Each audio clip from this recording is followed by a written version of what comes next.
So তোমরা যে এই মাছগুলো দেখছো, এই মাছগুলো কি মাছ অবশ্যই কমেন্ট করে বলো। এটা কি মাছ আমি নিজেও জানি না। সো কালকে রাত্রে আমার বর অফিস থেকে বাড়ি আসার সময় এই মাছগুলো নিয়ে এসেছিল, আর আমি আজকে দুপুরে এই মাছগুলোকে করব হচ্ছে ঝাল।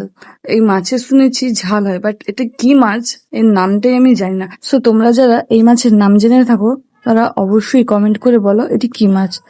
আর এই মাছের আমি আজকে ঝাল করব। প্রথমে মাছগুলো সুন্দরভাবে ভেজে নেব। সো কি আর বলবো, তোমরা সবাই আমার ভিডিওতে এত ভালোবাসাই দিচ্ছ যে কোনো ভিডিও 1K বেশি ভিউজ আসছেই না। সো তোমরা আমার ভিডিওগুলি অবশ্যই ভালোবাসা দিয়ে আমার ভিউজগুলো পূরণ করো, তবেই আমি গ্রো করতে পারবো।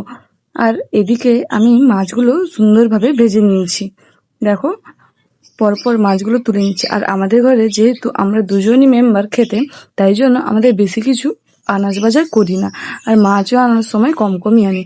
আর এদিকে আমি পেঁয়াজ, টমেটো, কাঁচা লঙ্কা একসঙ্গে কেটে রেখেছিলাম, আর সেগুলো একটু ভেজে নেব। একটু লাল লাল হয়ে যাওয়ার পরেই আমি আবার একটু ভেজে নেব। আর এদিকে হলুদ আর লঙ্কা গুঁড়ি দিয়ে দিব, আর যেহেতু পেঁয়াজ ভাজাটা লাল লাল হয়ে এসছে তাই।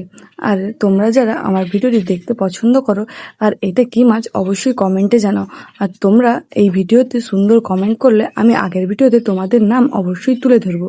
আর এদিকে দেখো সরষা বাটা আগে থেকেই রাখা ছিল, করে রেখেছিলাম। এদিকে সরষা বাটাটাও দিয়ে দিলাম। আর আজ দুপুরে বেশি কিছু রান্না করিনি, শুধু এটা আর শাক যে সকালে কেটেছিলাম ওই শাকের ভাজাই আছে। এই ঝাল আর ভাজা দিয়ে ভাত খেয়ে নেবো, যেহেতু একাই খেতে এখন দুপুরবেলাটা, তাই জন্য দুটো তরকারিতেই আমার যথেষ্ট।